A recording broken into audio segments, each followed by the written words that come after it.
Hey, what's going on, guys? So this is day 5 of my 30-day challenge, and the one I did yesterday actually ended up being a pretty long video, but this one is going to be super quick because I'm actually kind of really busy today. So it's just going to be something cool, a cool lick, and something to take from it. We'll get right to the point. So, I started checking out this guitar player, Eunson, who's really cool. I didn't know about him until pretty recently, but he's a great guitarist. He's got great tone, great lines, and everything. And I'm definitely excited to check out more of his stuff. So basically, I'm taking this quick line from one of his songs. It's called Snakes and Ladders, and it's just part of his solo. So I'm going to start this a second or two before the line, and I'll just kind of cue when the line is coming. Then I'll show you what I did playing it. Then I'll show you the main thing that I like that I can take from this that is actually somewhat of a common thing. It's nothing too groundbreaking, but it's a really good demonstration. Okay, so here's the line. Right now.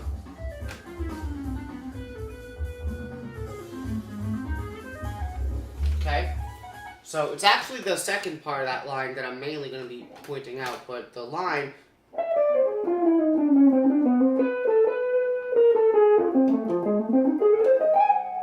I'll do it again. I'll do it a little bit slow, a little slow.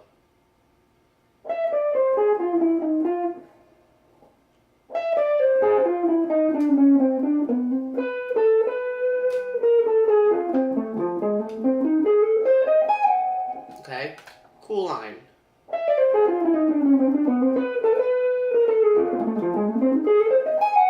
Okay, so I'm kind of thinking of this mainly in like a A-flat-7 type of a sound. Okay, so he starts like an A-flat-7 maybe altered. If you think of A-flat-7 altered scale, which is A melodic minor, so more like a G-sharp-7 altered, a mode that relates to that is C Lydian augmented. So this first part, which is not the main thing I'm pointing out here, it's basically using that scale with some chromaticism. And actually, I don't know why I'm calling it C Lydian augmented. It can really be any mode that's part of A melodic minor, so you can think of it as G sharp altered scale. It's just that maybe it's in that position that I typically know to be A Lydian augmented. Or between a combination of that and the other mode, the B for a G natural 6. So it's kind of using that position there to play this line. And again, he does have some chromatic notes, but it's just lines or notes passing into the other one. Okay, now from here, he does some chromatic stuff and then goes down this F major triad, which is interesting because he has the minor third, if you related that to F right there, which is actually part of the same scale that I was talking about.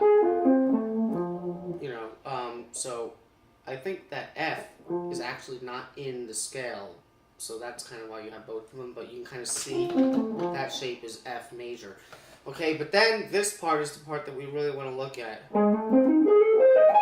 Okay, so really what that is when you look at it is it's basically like an A diminished major 7 arpeggio, and basically the concept that you want to take, which again this is nothing groundbreaking, is okay, like let's look at the dominant diminished relationship. So like I said, if the chord that I'm thinking is A flat 7 or G flat or G sharp 7, like altered, we know that the tonic diminished, like whole half scale starts on that. So basically, if you had like that chord,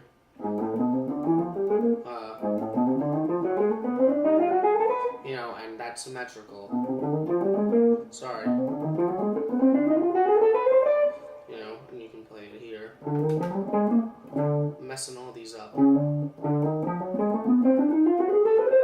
Okay, but basically, when you have a symmetrical diminished scale, you have two diminished chords that are in that. You have the tonic tonic dominant one, which in this case would be the A flat, but because again this is whole or half whole, you also have the A diminished.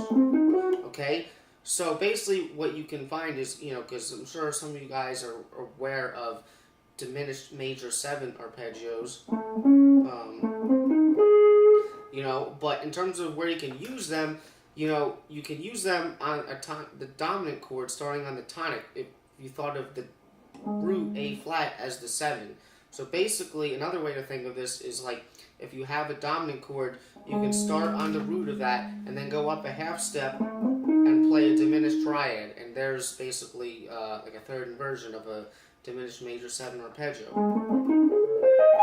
Okay, now obviously even in this key, because it is diminished stuff that we're talking about here, you can also use the same thing a minor third away and then a minor third away from that. So you can also do something where, so all those work if you just go up or down minor thirds. And he ends this, he does 2 octaves of it, and then all he does to end it is he just plays the A flat, the root, and then the flat 7. So it's kind of like a dominant thing that you can use. Real nice way to use a diminished major 7 arpeggio on a dominant chord, basically starting on the root of the dominant chord. Okay? And he combines that coming out this other cool line using the melodic minor scale. It sounds really good.